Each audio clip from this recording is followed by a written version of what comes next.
Aspectos da colonialidade na América Latina. Reflexões teóricas e implicações no campo da música. Este artigo tem como principal objetivo trazer reflexões sobre a colonialidade na América Latina. Ele também apresenta exemplos de situações de subalternidade, de predomínio do pensamento eurocêntrico e de outros aspectos da colonialidade no campo da música em contextos latino-americanos. O texto inicia-se com algumas questões colocadas por Delgado. Como se aproximar das lógicas próprias das tradições musicais do outro? Como apreender processos de ensino e aprendizagem baseados na transmissão oral e na linguagem corporal? Como conseguir que o aparato acadêmico acolha e integre outros tipos de conhecimento? Por que o repertório musical erudito europeu ainda predomina nos conservatórios e universidades brasileiras?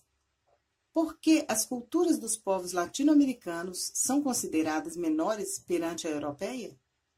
Alguns esclarecimentos e talvez até respostas possam ser encontrados para essas questões nos estudos sobre o colonialismo, a modernidade e colonialidade, o eurocentrismo e a decolonialidade, categorias desenvolvidas desde o final do século XX pelo grupo Modernidade-Colonialidade, que considera haver um vínculo inseparável entre o fenômeno modernidade e os efeitos da colonialidade nos povos subalternizados.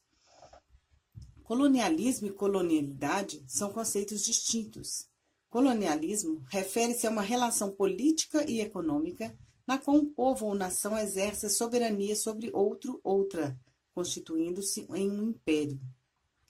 Colonialidade está relacionada a um padrão de poder que emergiu como resultado do colonialismo moderno e sobrevive a este. Refere-se à forma como o trabalho, o conhecimento, a autoridade e as relações intersubjetivas articulam-se entre si, através do mercado capitalista mundial e da ideia de raça. Sob esse prisma, a história pode ser reconstruída a partir do descobrimento da América, quando nascem simultaneamente a modernidade, o capitalismo e a América Latina. Estabelecem-se dois eixos de poder que definem a matriz do que foi chamado América, a ideia de raça e o controle do trabalho. A ideia de raça codifica as diferenças entre conquistadores e conquistados e naturaliza uma situação de inferioridade de uns em relação a outros.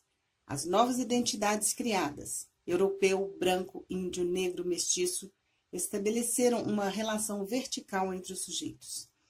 O segundo eixo refere-se à constituição de uma nova estrutura de controle e exploração do trabalho e de seus recursos e produtos, na qual se incluíam a escravidão, a servidão, a pequena produção mercantil, a reciprocidade e o salário.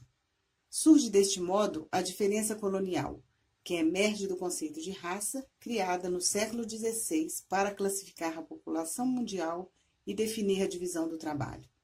A diferença colonial pode ser expressa em diversas formas, configurando-se em produtos da colonialidade do poder, do saber e do ser.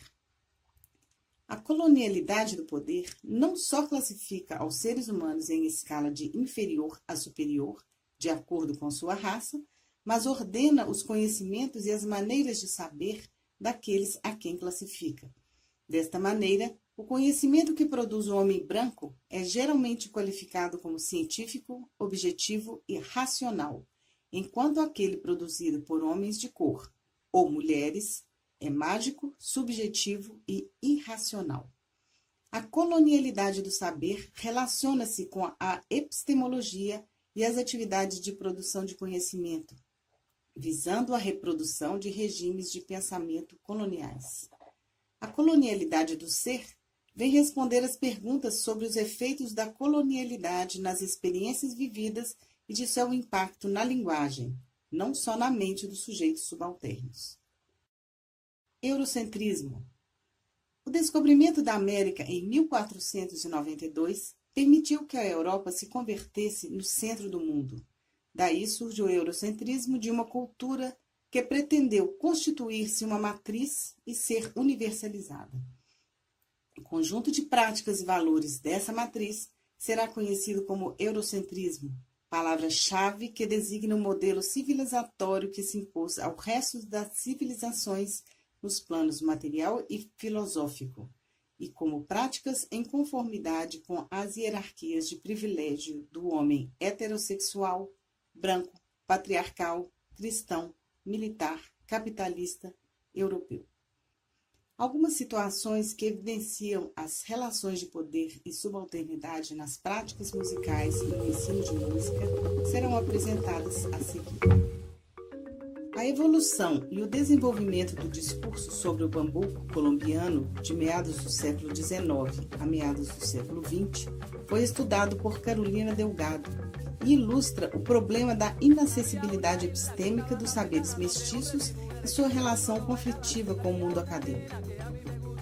O bambuco originou-se provavelmente nos grupos de sopros e percussão de indígenas e negros na província de Gran Cauca, sendo transmitido de forma oral, e ao final do século XIX ele já era tocado nos salões aristocráticos de Bogotá. Popularizou-se entre artesãos como uma forma urbana de bambuco-canção, acompanhada por instrumentos de corda, tornando-se um símbolo da jovem nação colombiana. Instrumentos sinfônicos europeus, como violinos, violoncelos e flautas, foram associados aos instrumentos de cordas autóctones.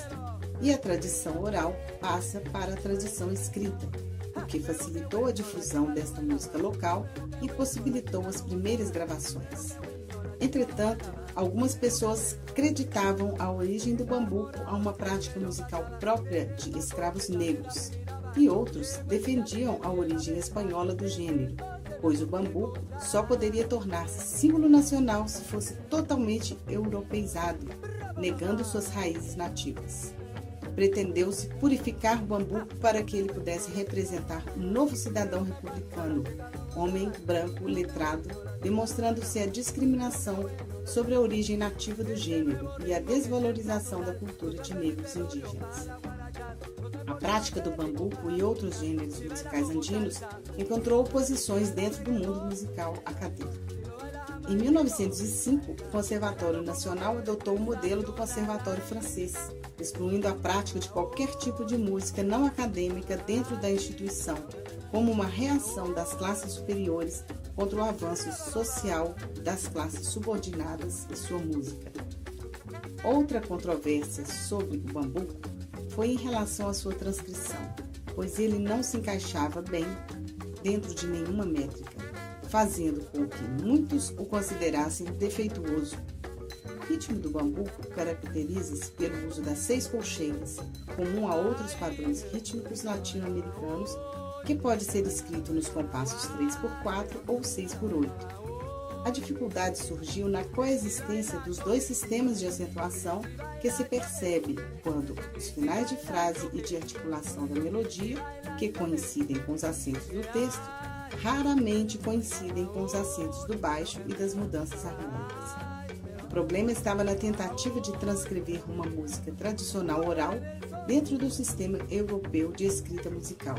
Seria necessário romper com a hegemonia dos modos escritos de conhecer sobre os modos orais, intrínseca ao academicismo do século XIX, que quis fixar tudo no papel, menosprezando a transmissão oral professor-aluno e invalidando a experiência corporal como meio de adquirir conhecimento. Os fatos ocorridos em torno do bambuco levantam questões importantes para a discussão sobre as práticas musicais, a aprendizagem formal e informal e a aceitação de um gênero tradicional pela academia, que afetam as concepções de ensino instrumental vocal, ainda impregnadas de pressupostos inculcados pela colonialidade do saber.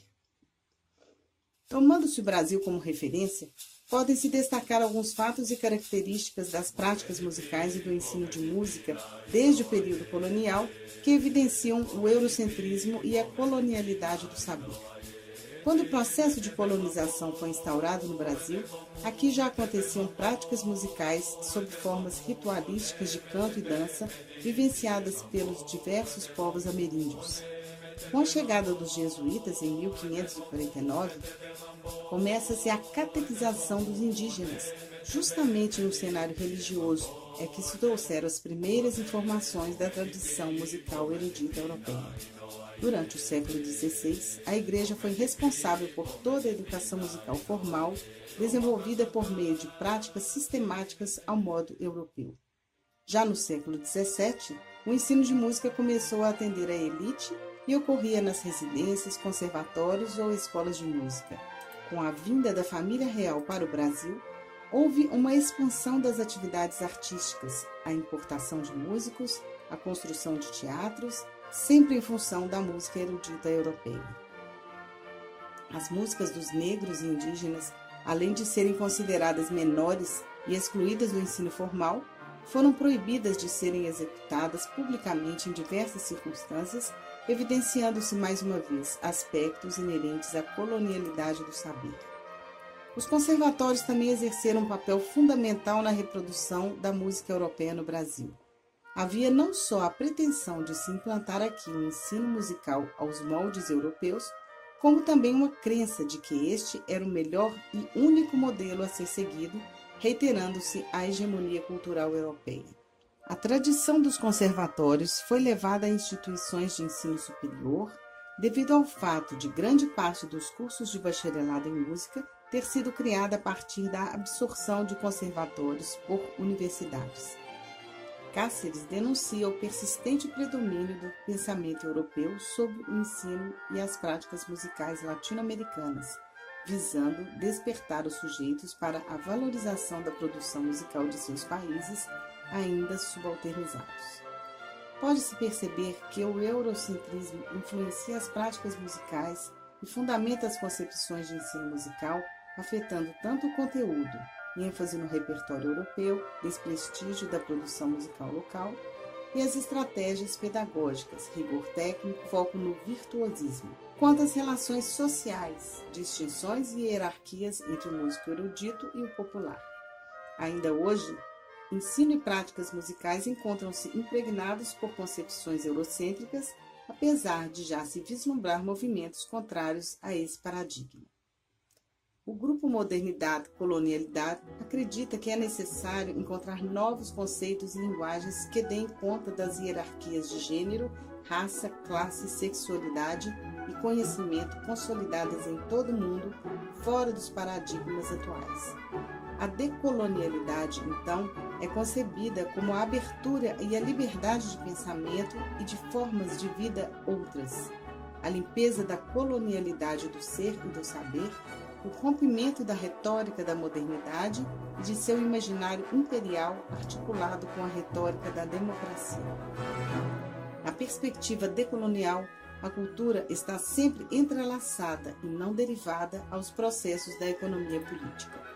Castro Gomes propõe decolonizar a universidade, favorecendo a transdisciplinaridade, que troca a lógica exclusiva, isto ou aquilo, pela lógica inclusiva, isto e aquilo, e a transculturalidade, que abre diálogos e práticas articuladoras com conhecimentos que foram excluídos do mapa moderno das epistemes, por serem considerados míticos, supersticiosos e pré-racionais, e submetidos ao domínio colonial europeu.